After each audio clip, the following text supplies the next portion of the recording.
Dahil si Curry wala na sa Under Armour, mura na lang to. Magkano to? 1.7 na lang. Taas! Ba? Ano sa tingin mo? Bibili ko ba to ng 2.5 each? 2.5 na benta ko nun. Aray. Bakit Soul Pilot? Daming tanong.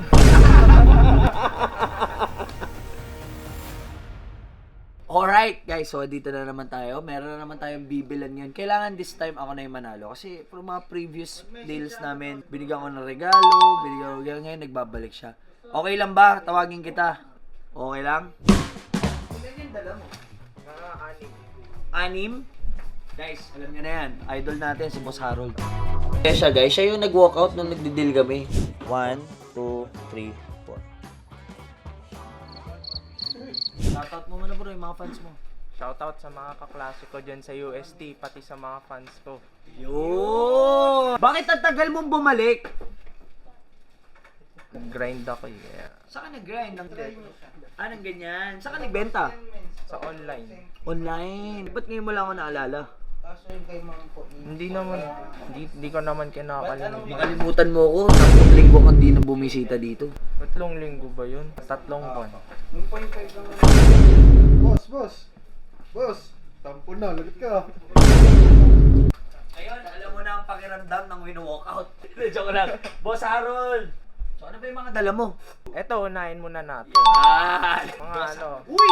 Ang ganda ng dala-dala mo. Saktong-sakto ah. Alam mo ba na si Curry ay wala na ngayon sa Under Armour? Free agent na siya. Alam mo ba yun? Alam mo ba tumataas ngayon ng Under Armour? Oo, hindi. Pag sapatos ni Curry, tataas yan. Kaya nakita niyo yung nag-warm up siya sa isang game na sa San Antonio Spurs. Nagsuot na siya ng Kobe 6 na Mambasita sa warm up niya. So sa tingin kaya natin, 'di ba? Ang tanong natin diyan, magna-Nike na, babalik na kaya siya sa Nike? Oh. Sa tingin mo ba lalakas ulit ang Nike pag kinuha nila si Steph Curry? Oh. Tapos Curry, tapos Nike. Sabog yan, no? No. Oh, dahil si Curry wala na sa Under Armour, mura na lang to. Magkano to? Ano? Mga 1.7 na lang. Pass! Ba? Magkano last price mo? Kasi ang bentahan ko talaga dyan, 2.5 eh. 2.5 benta mo. Eh, ba't 1.7 sa akin? Rekta na yun eh. Rekta na. May kinita ka dun. O sige, kunin kayo 1,700. Lakas ka sa akin eh. Hindi kita matawaran eh. May dala ka pa ba? Sumpayan dala mo ah. Sino goat mo sa basketball? Si ano, Michael Jordan. O, ba't Lebron binibenta mo? Hindi ko din alam. Hindi niya rin alam. Magkano to? 3K. Pero kung... 3K? Pero kung kunin mo dalawa, 2.5 na lang. Ano sa tingin mo? Bibili ko ba to ng 2.5 each? 2.5 na benta ko nun. Aray. Bilhin ko to sa'yo ng 4.5. Magkano ba bili mo dito? 2.3.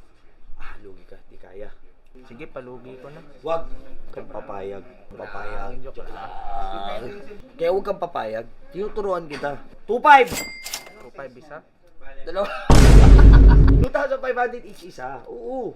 Ibili ko nga sa'yo. Okay lang sa'yo. Papalit tayo. Boss! Magkano mo binibenta to? 2.8. Mataas? Di naman. Gusto niya bilhin ng 2.8. Gusto niya bilhin ko ng 2.8. Magkano last price mo? 2.5 talaga. O, 2.5. Sige, done deal na tayo, boss. Maraming salamat. Pasado na, guys. 11,400. Boss Harold, maraming salamat, ha. Anong gusto mong i-promote? Baka may gusto ko i-promote. Shoutout sa page ko, Soul Pilot. Kung gusto nyo ng mga sapatos na below 5K, dito lang yan.